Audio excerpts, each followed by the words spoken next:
Hello, folks. This is Jeff and Sherry. We are the TLG, and this is the TLG Vision Podcast.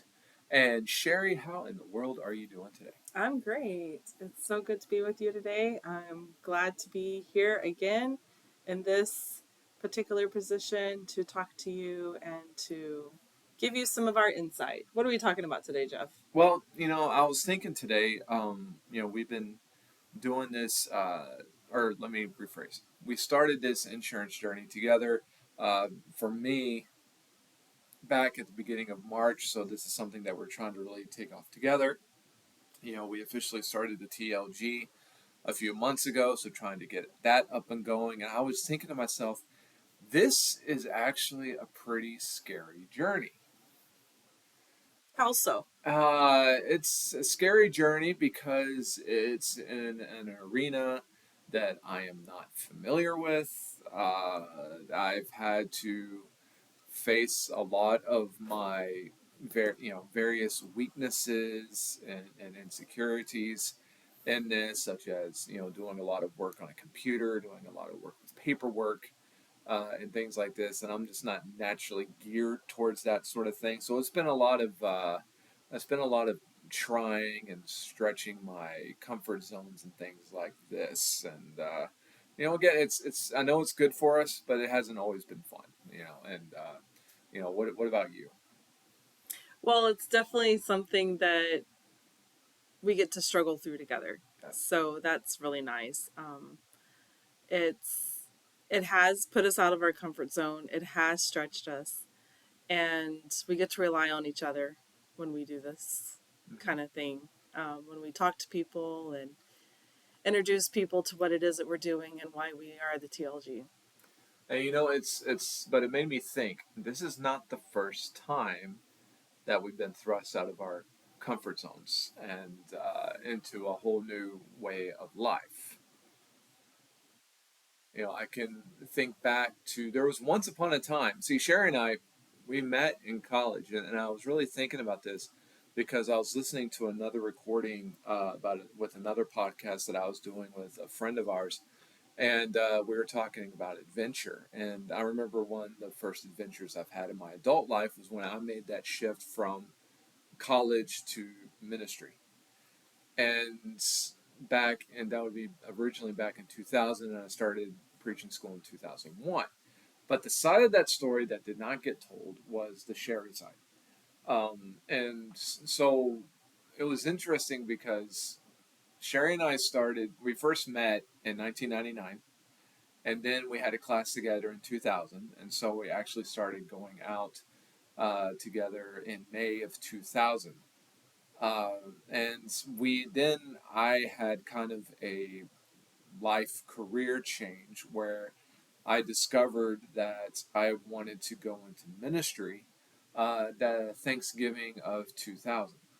And so I kind of had my head set on this. Now, the thing about it is, and we joke about it now, is that I didn't talk to Sherry at all about that particular life change. And the reason why I didn't talk to Sherry about that particular life change was because, this might sound horrible now, but we were dating, and Sherry was going for a degree, and she had plans for her life. Now I didn't know where my life was leading, and it just I didn't talk about it with her before I kind of made this decision. So I mean, so I come back to SFA after that Thanksgiving break of 2000, and I tell you that I told my parents over Thanksgiving break that I think I want to quit going to SFA, which I was going to SFA to get a psychology degree, to start going to preaching school. And again, we're not married. Nobody has any ties, to each other. But that's what the situation was. So what was that like for you? So it was definitely an adventure. Um, Something that I'll never forget is when he told me that he was going to switch to ministry. Um, I already had it in my head that I was going to marry him and that I was going to be rich. I thought we were gonna have money, We're gonna have psychology money. and now I'm like, I'm gonna marry you, and we're gonna be poor. That's gonna be great. So it was one of those definite adventures. Um, it wasn't really what I was expecting. And I remember when he told me, it was just kind of like you just kind of sat back for a minute and thought about it, and you were like, okay, I got this. Okay, yeah, I can still do this. This will be fine. Yeah, I mean, because that's the thing, folks. I mean, I told her, it's like, this is the direction that I'm going, but it wasn't a you have to follow me. I mean, it was still very much her decision. Uh, But what he didn't know is I had already made up my mind that I would follow him. I wanted to be with him. I knew that I wanted to be with him, and he didn't yet quite know that. no, I was thick. Sherry was my first girlfriend, so I'm like learning a lot about relationships. Even though the irony is like I was one of those people that friends brought their relationship questions to. Why do we always go to the single guy? I don't know. But anyway, so this was actually my first relationship, and I had no idea at the time that her attitude was wherever you go, I go. Already, and so let's fast forward to from that to 2002, because in the midst of that, December 2001, Sherry graduated from college. And August of 2001, I started preaching school. So we're still together, but when that school year hit, Sherry was still at Stephen F. Austin State University, go Jacks, in Nacogdoches, Texas, for one last semester, and I started preaching school at the Center of Christian Education in Irving, Texas. And so we did a long distance relationship for a while, and in the midst of that semester, I also proposed marriage on October 19th, 2001. I asked Sherry to marry me, and she's in school. I just started a new school program that was going to be a 3-year program, and it was like, okay, let's do this thing together. And what was that like for you? So one of my thoughts or my wishes that I always had was that I wanted my dad, obviously, to know who I was gonna marry and like approve of who I was gonna marry, and be in the decision making process, I guess, in a sense. And so I remember telling Jeff, you have to ask my dad, right? That was one of the things. You have to like approach my dad about this. And I remember my dad was like, well, she's a grown woman. She can do what she wants. And I was like, well, that just kind of went, that just kind of fizzled out. I didn't realize he would say that. I didn't realize he would be that way. And then one of my dad's biggest things was like, you really want to change your name to Laplace? Your name is Reed. Your name is easy, and you're going to make it hard. Um, but that, I don't know, it kind of stretched us, made us grow a little bit. Um, Being apart. I mean, obviously, when you're in college, you're busy, you've got things going on. You try to spend time together when you can. One of our things was hanging out at the Yellow House, Christian based ministry that was on campus. And then obviously he's in school now. I've stayed, trying to finish up, trying to graduate, and he's off in Irving starting his thing. And okay, we don't have those opportunities to hang out. We don't have those opportunities just to be at the Yellow House, to be around our friends and to hang out and just be. So it did stretch and grow us a little bit. Yeah. So fast forward again, we get married in June of 2020. Ooh, I almost said 2022. I almost made that. Oops. No, folks, that would be 2002. It was June 22nd, 2002 is what it actually is. So there's just a whole lot of twos. Um, but the thing about it was that at the time, and this was another adventure time for Sherry more than me, I'm a Dallas native. I was born in Baylor Hospital in downtown Dallas, and I had lived my entire life inside the Dallas city limits. And um, my time to move away from Dallas was when I moved to Nacogdoches to go to Stephen F. Austin State University. Contrary-wise, Sherry was born in Jacksonville, Texas, which is outside of Tyler. And then soon after, when she was a little girl, they moved to Glen Rose, Texas, which is south of DFW. And then she, stayed there and then until she went to Nacogdoches to go to Stephen F. Austin. But she had a dream growing up in Glen Rose, which was What, moving away? moving away to, you wanted to live. I always wanted to live in Dallas. Yes. I always wanted to become the city girl. I always wanted to live somewhere where I hadn't. And Dallas was like one of those dreams. You're a little girl and you live like close to Dallas, but you're not really familiar with Dallas. And it was just like one of those dreams. Oh, I'm going to go to Dallas. I'm going to, that's where I'm going to work. That's where I'm going to live. That's where I'm going to have my life. So I had that opportunity. But well, let me ask you this because I know it's been a while since we've talked about it.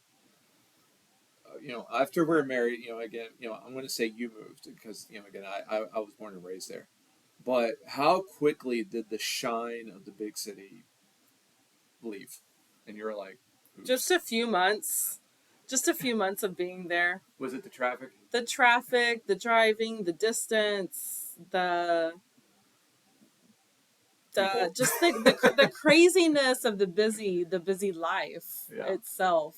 I'll give you an example, folks. I tend to be a safe driver, and Sherry's made fun of me, or she used to make fun of me because of the way I drove. But I still remember one of the first times we had to drive together through DFW, and when you're born and raised in Dallas, and you've had to spend times on the highways of, I'll say, any big city, um, you kind of have to change the way you drive, or you're going to just get run over. And I remember the first time Sherry rode with me as I had to drive through the city. She was like, "Oh my, you don't drive like this usually." I mean, it was because it is a faster situation. So a couple of months in, after we're married, you're like, "Okay, I'm done with the big city." Yeah, I was pretty much done with the big city, and um, so Jeff was in school, and I'm working a pharmacy job, and Late, with like sometimes yeah, my job. of course, you work the shifts that you can. You're young and you're right out of college, and they'll put you any shifts that they want you to work. And so, yeah, I would come home late, and he would have been at school and homework and different things. And but when it came time to graduate, for him to graduate, I told him, I said, we need to go. We need to go. We need to find somewhere else. We are not sticking around here. And I agreed. Now, so if you're keeping score, um, we were stretched when we moved to Nacogdoches. We were stretched when I made the jump to preaching school, and Sherry decided she wanted to stay with this crazy guy. And then she was stretched again when she had to make the move from Nacogdoches to Dallas. And so that was 2 years that she lived in Dallas before I graduated. And so now was the big one. Um, I'm graduating preaching school, and the thing about ministry positions is that there are ministry positions literally all throughout the country and around the world. In other words, and this kind of scared my mother and my mother-in-law, there was no place, now there was no telling where we would end up. And We wouldn't end up in Florida because I said no. There was a couple of caveats. Sherry said, "I do not want to do Florida because we saw a picture of an alligator or crocodile, I forget what they have out there, climbing a chain link fence." So Sherry was like, "No," and I don't know. I didn't want to. Nothing against people in Kansas. I didn't want to go to Kansas. It's really flat, and I've seen Wizard of Oz way too many times, and so I was like, okay, I don't want to get blown away to Oz. So outside of Kansas and Florida, we were wide open, and I don't we used to actually do this game. I would show Sherry. I was like, these job ads for ministry, which in the Churches of Christ, you search for a job through them, like many people do in life. You go to various websites that have job ads, and there's a job description, and then you can just start your resume and the hiring process through there. And I would show Sherri the various places that were looking for ministers. I was like, hey, here's one in Tennessee. Hey, here's one in Oregon. Hey, here's one in Alaska. Hey, here's one in North Dakota. Hey, here's one in Maine. Hey, here's one in Oklahoma. Here's one in New Mexico. Here's one in. Was any of this scaring you, or were you as excited about it as I was about just the possibility of just getting somewhere? Well, I think it's all scary. We were both young. I was pregnant. We were expecting our first, and he had just literally when he started the application process, when he started looking for a place to work, he hadn't officially graduated yet either. So he had started that process even before graduation rolled around. So yeah, it was it was a little scary, but I mean, it's still exciting. You're young enough where things like that are exciting, and you can go and do and have adventures and kind of be on your own. Mm-hmm.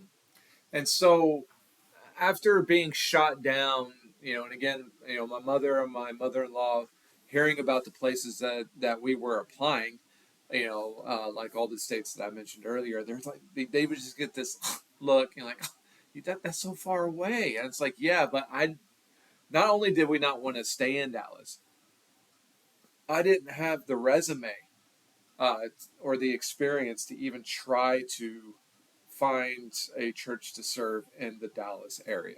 That was just that was not going to happen, How and old were and we you? knew it. I'm a 24-year-old kid, um, with that just that again hadn't even finished preaching school yet. So Uh, if you're going to be a Church of Christ preacher, then they want you to be 30 with like 20 years experience. Amen. Yes, And so that didn't fit the bill for Texas. absolutely. So we had to look outside of Texas, in which we were okay with that. We were okay with adventure. We knew it was going to be a little scary, but yeah, we were okay with that. The irony is, because I'm glad you said that, because I actually forgot. This first job search, I believe that we were on purpose looking for something outside of Texas. Hmm. We So were. yeah, we were really wanting to see what was around the corner. What was down the street a piece. Neither one of us had ever lived outside of Texas, so we're like, you know what? This is a ministry is a life. It's not a career, but this is a career again, which can take you anywhere on the planet. So let's see where we can end up. So yeah, we on purpose looked for places outside of Texas so we can experience life outside of Texas. And lo and behold, we were getting rejected, rejected, rejected, rejected, rejected. There was even one time, this is for you young people out there, a church, I want to say it was in Tennessee, actually allowed me to do a phone interview with them. And they even said, we love your presentation, because we're sending out tapes and whatnot. We love your presentation. We love how you're answering these questions. You're just a little young for us. And it's just like, well, what do you want me to do? I can't. And so, it was getting a little, long, a little frustrating, because, as Sherri said, she's pregnant with our son. And, it's like, okay, I need work. Um, But when you're searching for a place like that, you want to find something that's going to be a good fit for you, not Absolutely. necessarily exactly what they're looking for, but if that you're going to make that your home, you're going to make that your community, then your family, you want something that's really going to be a good fit for you. And we found that in New Mexico. That's right. That was our first adventure.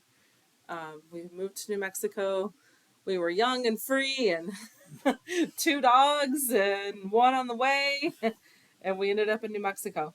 Deming, New Mexico, friends. Deming, Deming, New Mexico. 30 miles north of Mexico, 100 miles west of El Paso, Texas. They were the ones that gave us a call back and said, we would love for you to try out. We got to spend a wonderful weekend with them, in which there were tears shed on both sides after the weekend was over, and we had to fly back to Dallas so that I could be in school on Monday. They took us on, and that story. I'm sure there'll be future podcasts that talk about our New Mexico experience. But long story short, we got to spend 8 wonderful years in New Mexico, in which both of our kids are native New Mexicans. We got introduced to the wonderful vegetable, the green chili, and we are also able to cut our teeth working with a very wonderful congregation, which put up with a lot of mistakes from a very young minister who's trying to find his way in this crazy world of ministry. That caravan, that caravan out to New Mexico, that was really a wake up call for us. As Sherri said, it was us, our two dogs. Sherri has Ethan on the way, and also both sets of our parents. We pack up all of our belongings and we just start caravanning west out to New Mexico. And we get out there and unload, and then Sherri's parents has to leave like a couple of days later because they were still there was still work that they were doing, and my parents were able to stay another day or two longer than that. But then that day came, and when my parents then had to leave, and so next thing you know, you're seeing these you're seeing your family pull away, and then the realization sits: we are now in a completely different state that we were born and raised in. We are now 750 miles away from family, and all of our family has just hopped I 10 headed east away. And it's just sharing me and the dogs in a new location with nobody that we have known more than 4 days. And it's just like, here we go. And what were your thoughts on that situation? Well, like I said, when we moved, when Jeff had graduated and I had left SFA and whatnot, but we were young, so we were young enough to, appreciate the adventure and the craziness of life. But that was a very interesting feeling. We had both been away at college, obviously, so it's not like we always, were at home. We had that experience of leaving home, but now we were like a state away. so so it is an interesting experience. It's an interesting feeling, knowing that you are so far away, and those decisions, whatever decision has to be made, that's on you. So we got to figure it out together and roll with it. Roll with it. Absolutely. But one of the things that we always did is we made sure that the church family became our family, because we had no family, and we just really strived to get to know as many people as we could as quickly as we could. Right. That was so important to us, just to make those bonds and those friendships, and so that they could become our family. Yeah, because that is a big thing. If you're a churchgoer and your minister did this, that's something really to think about. If they relocated to serve at your church, uh, let them let them try to become family, because they left their blood relatives to serve at the local congregation. So that's a sacrifice. And it's something that shouldn't be taken lightly. To get back to what we started with, the life of adventure, trying something new, we would end up making two more moves so far in our lives. Sherri and I have been in ministry together now for it'll be 20 years next May, um, and we've served with three congregations. The one in New Mexico, which was the first one. After 8 years in New Mexico, we moved to southeastern Oklahoma, which was another stretching thing, because that's a different type of people, because everywhere you move is different culture, different type of people, and you just learn to work with that situation. And then after a year and a half there, we came down to South Texas. And so again, there's been another move back to, even though it's that America Mexico border type life, even down here is way different from living in New Mexico. And so we've had these times of growth, which now leads us to making of the TLG, and now doing this new insurance thing together, it's still another opportunity for growth. But I think that's a good thing. Wouldn't you say so, dear? Yeah, it is a good thing. Um, we have, okay, our time in Oklahoma, we definitely had some adventures and we definitely had to stretch in some very unique ways. Coming here was like almost coming back home. Not because it was Texas, but because we were coming back to a border town, technically, and that's where we were in New Mexico. So being in Deming, being so close to the border, and being here in McAllen, being so close to the border, it was comforting in a sense, yet totally different Totally different. than what Deming had. Mm-hmm. Um, Deming was a small town. Not a lot of people stayed in Deming. They usually traveled through Deming. And if they were crossing the border, they wanted to get to Albuquerque or they wanted to go to El Paso, El Paso or they would go California. to Phoenix. They were looking for bigger cities. They really didn't want to stay in Deming. But here it's very interesting because people tend to Stay. stay. Yeah. They stay in this area. And there's so many towns that make up the RGV. So you've got McAllen, you've got Edinburgh, Far, Alamo, San Juan, Weslaco. You've got Alton. yeah, you've got all of these little bitty towns, and there's so many people that aren't necessarily citizens. I mean, they come and they stay, they live, they make this their home. Um, so in so many ways, we've had a lot of adventure. Being here in the valley has been probably one of our best adventures. Mm-hmm. Um, Deming was amazing, but we've had so many opportunities for growth here Yeah. in the valley. And that's really the point is of all of this. We have to be willing to face continued opportunities to grow. Um, the older I get, I feel that temptation already. I'm 43. I'm a couple of months away from being 44.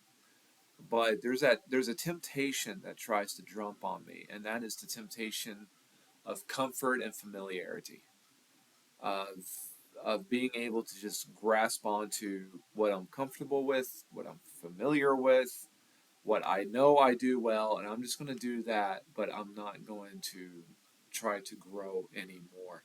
And there is a huge danger in that, and the danger in that is stagnation.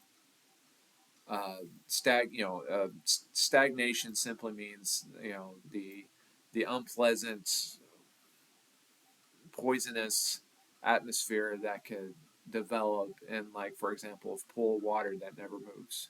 It becomes stagnant. You get the fungus and the algae and everything growing into the water, and it becomes undrinkable because it becomes still. It becomes dead, and that can happen to people.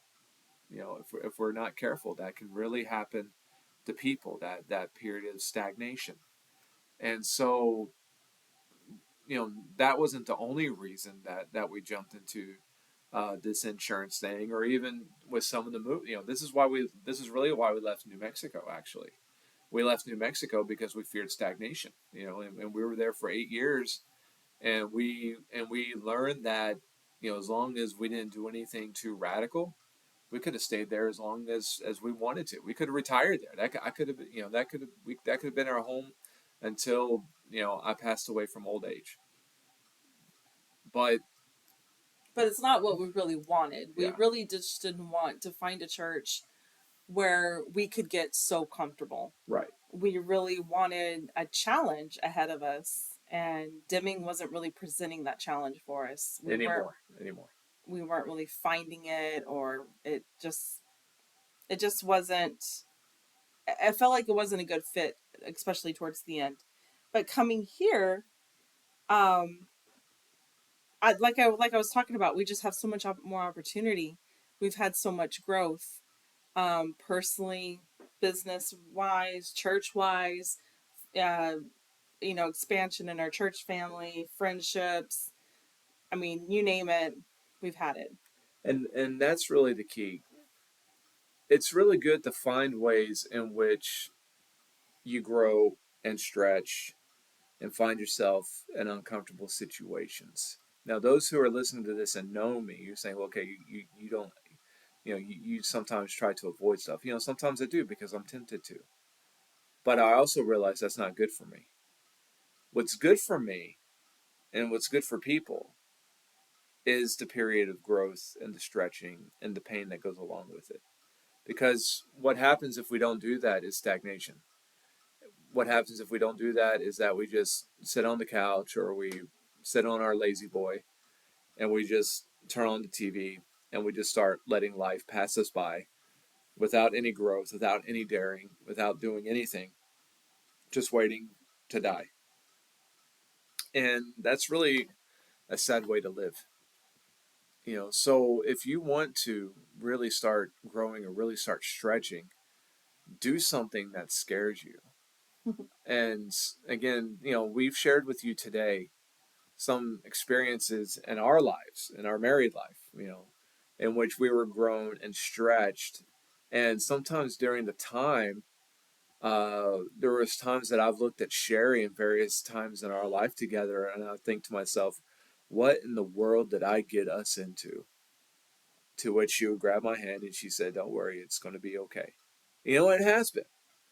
And that's the thing. But and you look back, and we look back, there's so much that was uncomfortable, but I wouldn't change most of it.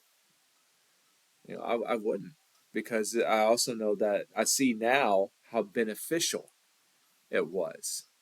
And so here I am now with the insurance thing, and some of it's coming easier to me than others. Other parts of it, but it's going to come with time. If I keep the faith in it, it's going to come in time. But what else is going to happen is that the growing and the stretching and the pain is good for me, and it's something that's needed. If nothing else, than to just stay away from stagnation, which could happen if I didn't have something in my life which scares me.